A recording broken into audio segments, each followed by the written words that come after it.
Unpanel solid. Command revolve. Activate.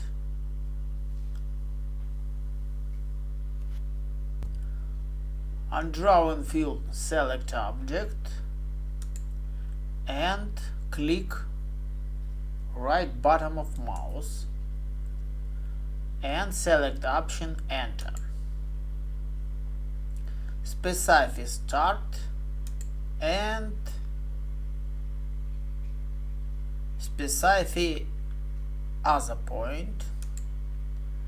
Next step to visuality, change the view on southwest isometric and move the cursor.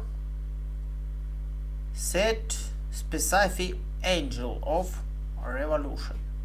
It's maybe something here and click left mouse button.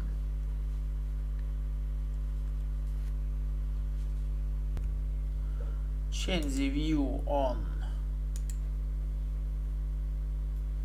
realistic and we have some top.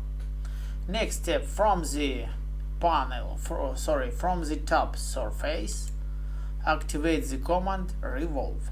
In command line, she's analogically, but from the solid create is solid, from the surface create is surface. Activate the command. Next step, select object to revolve and click enter on the keyboard or click right bottom of mouse and select option enter. Next step, specify first and second point of axis. And I show some other example. In command line, click left mouse button and click enter on the keyboard.